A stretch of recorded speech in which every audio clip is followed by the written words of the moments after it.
Oh, hi guys, I've really been enjoying everyone's videos throughout the week, and I hope where I live is as interesting as where all you live. But it's good news. It's summer here in the UK. Okay, so one thing you should know is that in the UK, and especially where I live, summers, they're not the summers that you probably know. If you live in San Francisco or wherever else any of you live, they're probably not the summers that you're used to.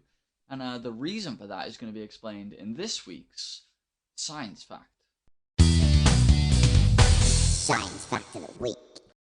So we have something called the Gulf Stream, and this is a current of water that comes right from the equator, and it comes right past us, and it means that we actually, from where we live, because we in the UK, it's quite far away from the equator, and it should be a lot colder than it actually is. And because we have this thing called the Gulf Stream, it comes right around and it makes our winters not mild, but it also makes it very very wet during the summertime, so it rains a lot. So it's kind of a trade-off. Yeah, and that's your science fact of the week. Science fact of the week. So in Abby's video, she had a forest in her back garden, and although I don't have a forest in my back garden because I live in quite an urban area, I am lucky enough to have a really cool park close by. I live in a place called Birkenhead, and the park is called Birkenhead Park, and actually, it was what Central Park in New York was modelled after. True story, you can even go and look it up. So yesterday, I went round Birkenhead Park, and I took some pictures, and I took a few video clips, and here are some of them with some of my narration over the top.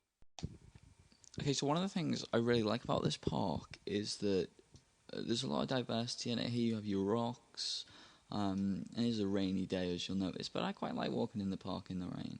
And then over here you got your trees, more rocks, and there's a close up of the rock.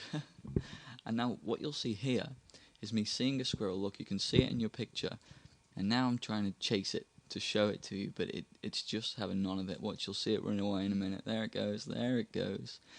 And the funny thing about chasing a squirrel is that you're doing exactly the opposite of what you think needs to be done to catch something. You're going very slowly. Look, there it is. You can see it in your picture, just scampering off. There it is. And it'll go up the tree in a minute. And it just stops just to make sure you're following it, and then it just goes, and it's teasing, it's testing you. Now, if you look hard, you'll see it in the tree, and it like pokes its head out, and then there it's gone, disappears. So yeah, I no squirrel to show you apparently. However, I did take this picture, which if you look hard enough, you'll be able to see. There he is. There he is. Now, is this the loneliest sight you've ever seen? An ice cream van on a rainy day. What a lonely place to be. And here are some of the pictures I took, which I thought were quite nice. So one of the things that you might know about Birkenhead is that it's very close to Liverpool. Liverpool is where the Beatles come from, and you probably all know the Beatles.